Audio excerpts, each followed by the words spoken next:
O que meu vizinho fez atrás da porta do porão me deixou aterrorizado. Se eu pudesse resumir tudo em poucas palavras, diria que eu descobri tarde demais que a curiosidade pode ser um veneno. Eu sempre achei que conhecia meus vizinhos, afinal moro na mesma rua desde criança, mas nada me preparou para o que encontrei naquela noite em que decidi seguir meus instintos e olhar atrás da porta do porão do Sr. Cláudio, meu vizinho de frente. O que vi, ouvi e senti ali ainda me tira o sono. Eu não sou mais a mesma pessoa depois disso. Meu nome é Rafael, tenho 29 anos, e sempre fui o tipo de pessoa que gosta de observar o que acontece ao meu redor. Não de forma invasiva, mas sou atento, reparo em detalhes. Cresci em um bairro relativamente tranquilo, em uma cidade média no interior. A rua onde moro é conhecida por ser calma, crianças brincando na calçada, vizinhos que se cumprimentam com um aceno de cabeça, e aquele tipo de silêncio confortável em que você sente que está em casa. Meu vizinho, Cláudio, era um homem na casa dos 50. Alto, magro, sempre vestido de forma impecável, mesmo para atividades simples, como tirar o lixo. Eu nunca o vi com roupas amassadas ou desalinhadas. Ele morava sozinho desde que sua esposa faleceu há alguns anos. Pelo menos, era o que todos sabiam.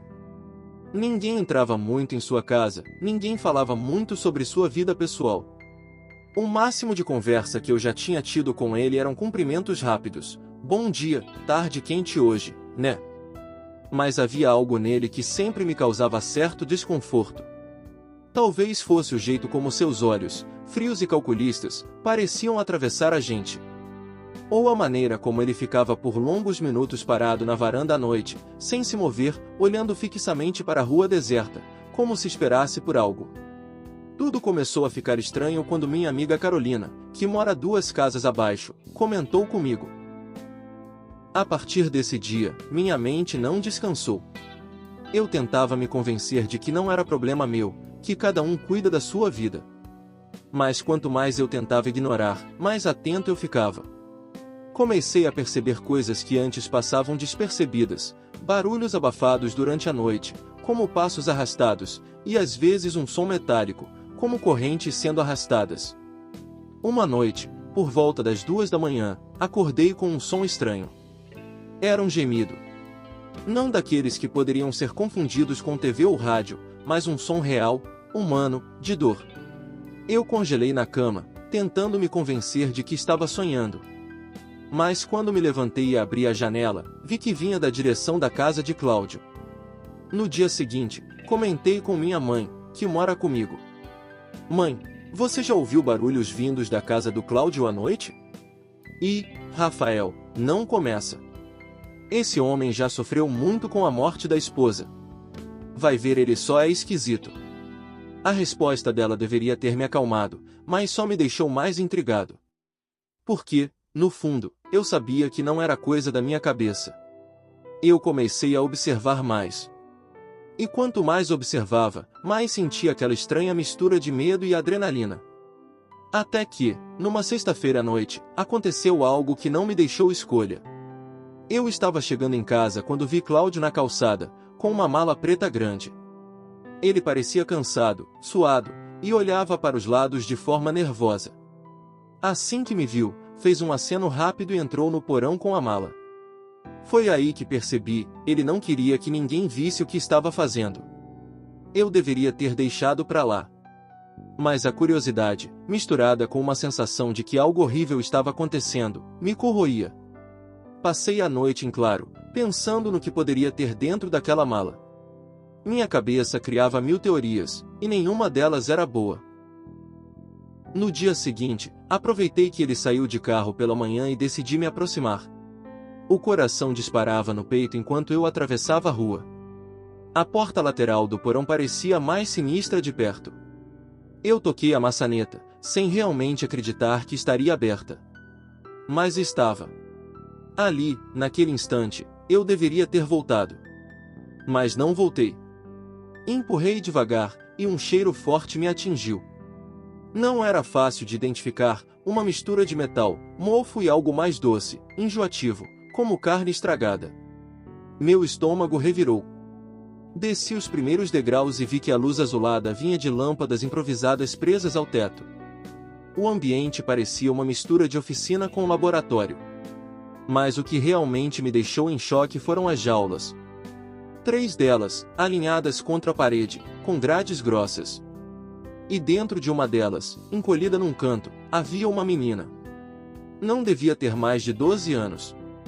Seus olhos, arregalados de medo, encontraram os meus. Naquele momento, senti meu corpo inteiro gelar. SHHH, ela sussurrou, quase sem voz. Ele vai voltar. Eu não conseguia me mexer. Meu coração batia tão forte que parecia que ia explodir. A menina tinha marcas nos braços, como se tivesse sido amarrada. Havia uma corrente presa ao seu tornozelo. Antes que eu pudesse reagir, ouvi a voz de Cláudio vinda do andar de cima. Quem está aí? Meu instinto gritou para correr. Eu subi as escadas em disparada, saí pela porta lateral e corri até minha casa sem olhar para trás. Me tranquei no quarto, tremendo, tentando entender o que tinha acabado de ver. Eu deveria chamar a polícia. Mas o medo me paralisava. E se ninguém acreditasse em mim? E se Cláudio descobrisse que fui eu? Passei o resto do dia em pânico, olhando pela janela, esperando algum sinal. À noite, não consegui aguentar. Liguei para Carolina e contei tudo. Ela ficou em silêncio por um momento e depois disse: Rafa, se isso for verdade, a gente não pode esperar. Essa menina pode estar correndo risco de vida. E foi assim que decidimos agir. Carolina insistiu que a gente não podia simplesmente fingir que nada tinha acontecido. Eu tremia só de pensar em colocar o pé de novo perto daquela casa, mas o rosto da menina não saía da minha cabeça. A expressão dela era como se já tivesse perdido a esperança. Rafa, se a gente não fizer nada e amanhã essa menina não estiver mais lá, você vai conseguir viver com isso? Perguntou Carolina pelo telefone. Eu sabia que ela tinha razão. Mas também sabia do risco. Cláudio não era um homem qualquer. Ele era metódico, forte para a idade, e tinha aquele jeito calculista que sempre me deixava desconfortável. Se ele descobrisse que eu sabia, não iria pensar 2 vezes antes de me silenciar. Carolina sugeriu chamar a polícia imediatamente, mas meu medo era tão grande que hesitei. E se acharem que é uma invasão de propriedade? E se ele inventar uma história e virar contra mim? Eu estava confuso, dividido entre agir e me proteger. No fundo, eu queria que fosse um mal-entendido, mas a corrente presa ao tornozelo da menina não deixava espaço para dúvidas. Naquela noite, eu não consegui dormir. Eu andava de um lado para o outro no quarto, olhando a janela que dava direto para a casa de Cláudio. Pouco depois das 3 da manhã, a luz azulada apareceu de novo no porão. Mas, dessa vez, havia algo diferente. Vi sombras se movendo lá dentro, e uma delas era pequena demais para ser Cláudio. Meu coração disparou. Ele estava lá embaixo com ela. Peguei o celular e mandei mensagem para Carolina: está acontecendo agora. Ele está no porão. Ela respondeu quase na mesma hora: liga para a polícia agora. Mas eu não liguei. Não sei se foi covardia, ou a sensação de que eu precisava de mais provas antes de colocar a polícia no meio. Algo dentro de mim dizia que, se eu fosse rápido, poderia salvar aquela menina com minhas próprias mãos. Talvez tenha sido um erro, mas na hora parecia a única saída. Esperei uns 10 minutos, até o movimento lá dentro parar. Então, saí de casa devagar, com a respiração curta, e atravessei a rua. Eu tremia tanto que achei que minhas pernas iam falhar. Chegando perto, percebi que a porta lateral do porão estava trancada agora. Mas a pequena janela no alto da parede estava entreaberta. Olhei em volta para me certificar de que ninguém me via e, num impulso, escalei a lateral baixa da casa. Consegui apoiar o pé numa grade enferrujada e alcançar a janela. A visão lá de dentro fez meu estômago se revirar. A menina estava no canto, deitada, como se estivesse apagada. Ao lado dela havia uma mesa metálica, cheia de ferramentas e coisas que não faziam sentido juntas: alicates, seringas, frascos com líquidos estranhos, papéis rabiscados com diagramas que eu não conseguia entender. Era um cenário de pesadelo. De repente, ouvi passos. Cláudio descia as escadas do porão. Joguei meu corpo para trás, me pendurando do lado de fora, e fiquei ali, imóvel, rezando para ele não olhar para cima. Ele passou pela sala, resmungando algo baixo, e então parou diante da menina. Mais um pouco, minha pequena. Só mais um pouco e vai dar certo, disse ele, numa voz suave demais, como se fosse um pai tentando acalmar a filha. Aquilo me deu arrepios. Ele acariciou o cabelo dela e, em seguida, começou a mexer nos frascos. Eu mal respirava, tentando absorver cada detalhe, cada prova que pudesse usar depois.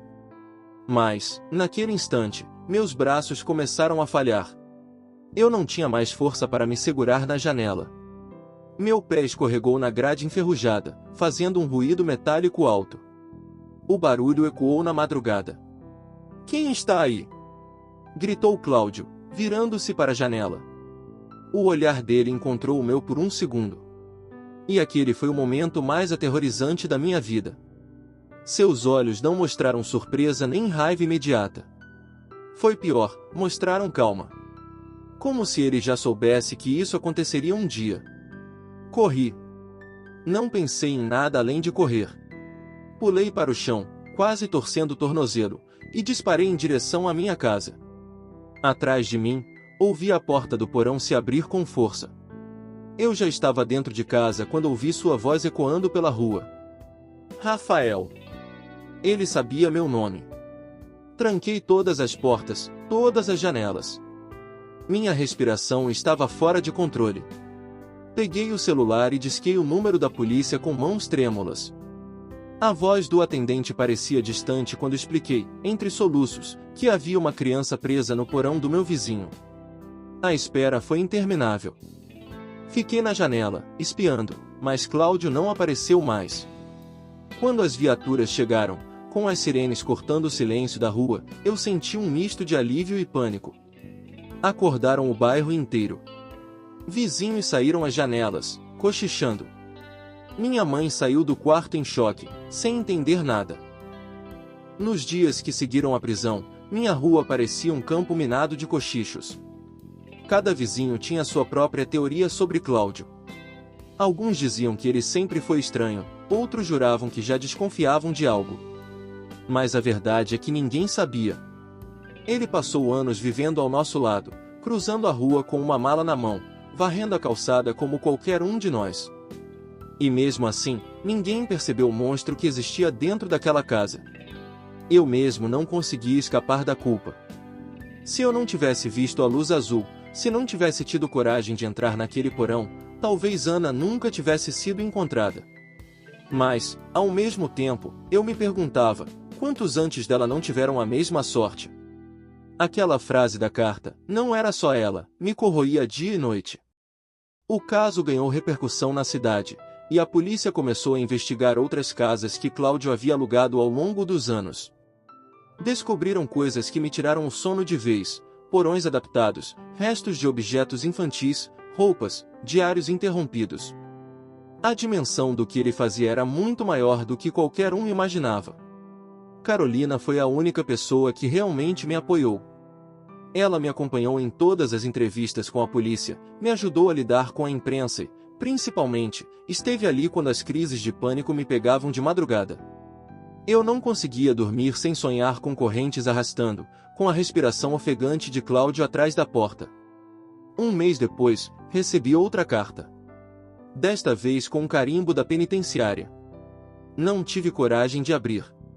Levei direto para a delegacia, mas os policiais disseram que, como não havia ameaça explícita, não podiam fazer nada. Nunca me disseram o que estava escrito dentro, se é que chegaram a abrir. Só sei que, desde esse dia, passei a sentir que alguém me observava. Algumas noites, quando chego tarde do trabalho, sinto a mesma sensação que tinha antes de tudo acontecer, como se alguém estivesse parado na varanda, olhando para a rua, imóvel. Mas agora não é Cláudio. Ele está preso. E mesmo assim, a sensação continua. Ana, aos poucos, se recuperou. Descobri pela polícia que a família dela decidiu se mudar para bem longe. Não os culpo. Eu também gostaria de fugir daqui, mas minha mãe se recusa a sair da casa onde viveu a vida toda. Tento convencê-la, mas ela repete que não podemos deixar o medo nos expulsar. Eu queria acreditar nisso. Queria acreditar que acabou. Mas não consigo. O sorriso de Cláudio quando foi levado algemado, a calma dele ao me encarar depois de ser descoberto, aquilo não era o sorriso de alguém derrotado. Era o sorriso de alguém que ainda tinha cartas escondidas na manga. Às vezes, penso em mudar de identidade, começar do zero em outra cidade. Outras vezes, penso que talvez a carta estivesse certa. Talvez não fosse só Ana. Talvez ainda haja mais portas de porões, em outras ruas, em outras cidades. Talvez Cláudio não fosse o único. E é por isso que eu escrevo isso aqui hoje. Não para ser visto como herói, nem para ganhar atenção. Escrevo porque ainda acordo no meio da noite, suando frio, achando que vou ouvir a voz dele sussurrando meu nome pela janela. Escrevo porque, se algum dia vocês se depararem com vizinhos que parecem um pouco estranhos demais, não ignorem os sinais. Eu ignorei por anos. E quase foi tarde demais. O pior de tudo é que, no fundo, sinto que essa história não terminou.